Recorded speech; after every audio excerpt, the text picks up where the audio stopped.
All right, man, we're gonna do this. These are the two water lines that come from the water heater. The hot is on top, cold is on the bottom. They go behind the fridge, they go through this cabinet, and they're right there. I'm gonna cut these things off in this area right there. We're gonna install these guys that I just went to the hardware store and picked up. They're 1/2-inch male pipe on that end, and I guess this is 5/16 compression or whatever they call it. And to make this connection, we're gonna use more of these custom-made fittings here. Not custom-made, but modified fittings. These are DOT air brake fittings. Let me show you the difference here. This and this are the same fitting, except this is in DOT air brake, and this is like Lowe's. This is 1/2-inch pipe thread here. They're both 1/2-inch pipe thread. And this is, depending on how you look at it, 1/2-inch compression or 3/8 compression tubing. I don't know. They're called both sizes. As a matter of fact, this nut that I'm taking off right now has got the same thread exactly. It's longer too, I think. It'll screw right on there. Same threads. All right, but there's one thing that I got to do to make this work with PEX. So this is 1/2-inch PEX, right? It's 1/2-inch on the OD plus like a few thou. The ID is tiny bit smaller than these sleeves. Okay, they're called other things, but when I grew up and in all the training that I've had in all my years, especially, I mean, like Parker and everybody else, this is the nut, this is a ferrule, and that little thingy in the middle is called a sleeve. This guy is a sleeve, and this needs to fit inside here, which that I can't do with one hand, I don't think. And they don't fit.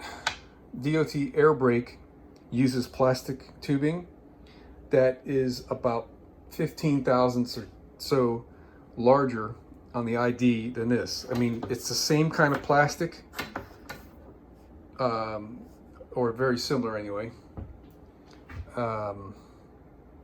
It's not the same plastic. One's like a polypropylene, polyethylene, or some other kind of poly stuff. This stuff is non-toxic. Air brake tubing, plastic tubing, I looked up, and it's not designed for potable water.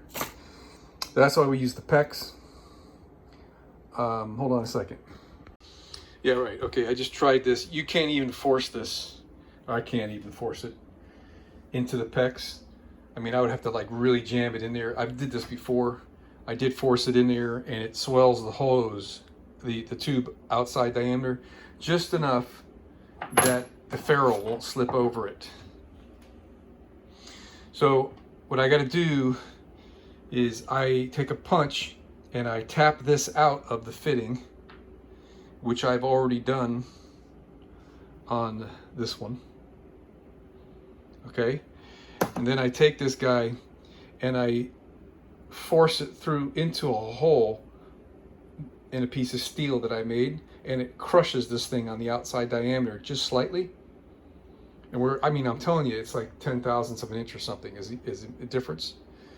And then I put this in a vise, like, and squeeze that back, press it into place, and you can't tell the difference, but then it'll work for this. All right, so here's the tool I made. Let me get this out of the way here.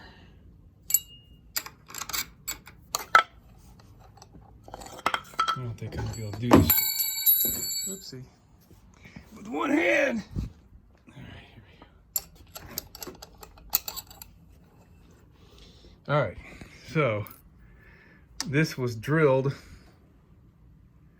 and I bored it out to be just the right size. Oopsie again. All right. So I got to put that, and you can see it doesn't fit in there, right?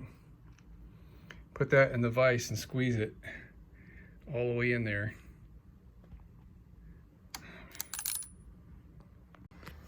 Okay. So let's do this all the way down in there. All right. Now we're gonna take that out.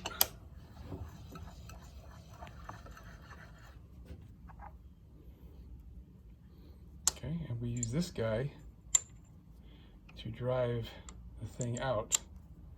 You might not be able to do this with one hand here. It's coming. Kind of hurts a little bit.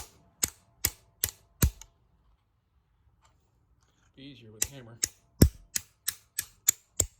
Okay, here we are. Let me get my dial caliper and I'll show you the difference in size. Okay, this is the crushed one, 348 thousandths of an inch. Okay, this is the one I have to do still.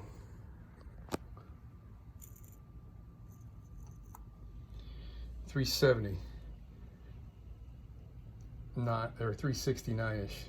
So it's about 20 thousandths of an inch difference is all it is, and that's what will allow this shit to work. Oh, and here's what they look like when they're done.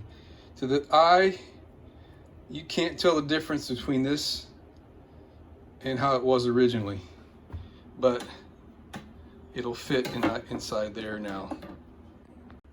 Yeah, took two hands.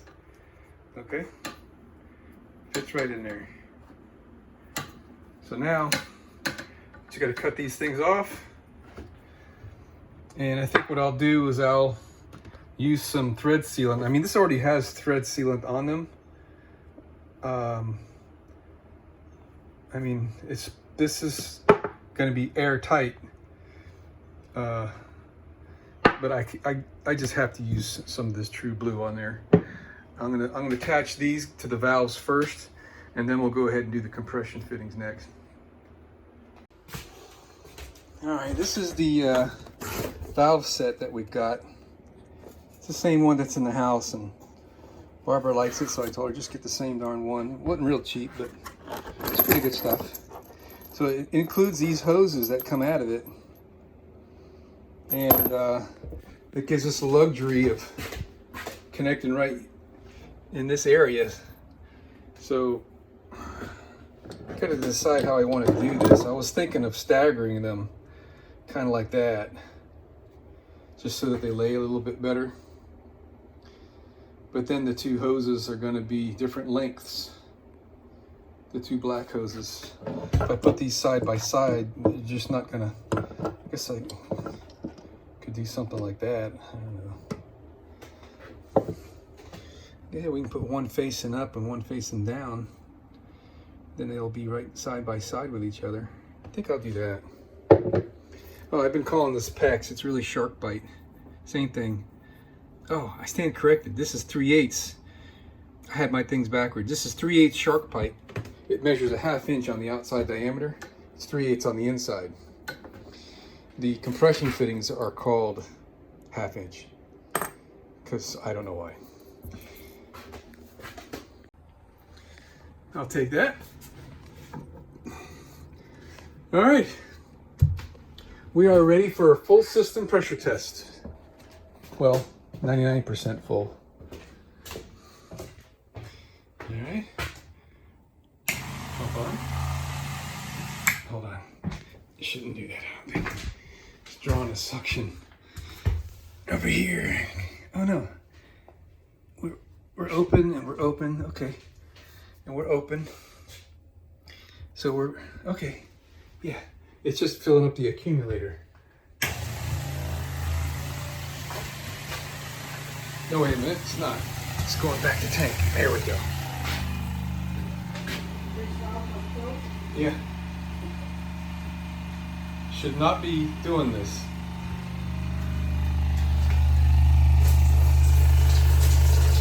Turn it off.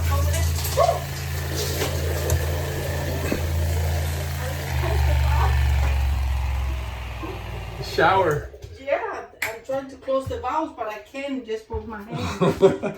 I forgot about the shower valves. Okay, they off now? No, I couldn't turn it. Okay. I don't have the handle. Okay. Where are the handles? They're in the drawer right here. This one? Yeah. You know what I'm gonna do? I shut this valve right here. Okay. So that should not go out now? Yeah, now everything will be fine. I just shut this one off here. All right, let me double check what's going on here. All right, that's how that should be. Turn that back on. There. That's how that's supposed to go. So what it was doing, it was running up and it was filling all the pipes. All right. So right here should be. Oh, there they are. Here. Shower works. Huh? I don't know which way is off. I guess.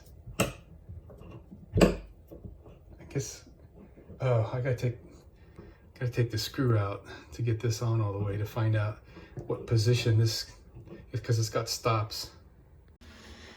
Okay, we bled these out, and we've got no leaks. Not one leak anywhere. So far, this is a raging success.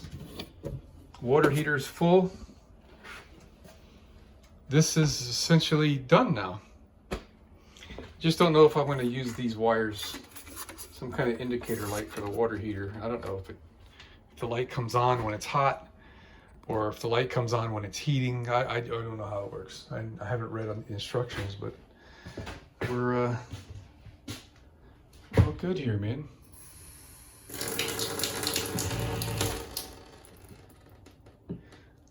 Wonder how it would. Let's hook the shower up. This is the shower sprayer. See how it sprays. All right, check it out. Yeah. Absolutely beautiful.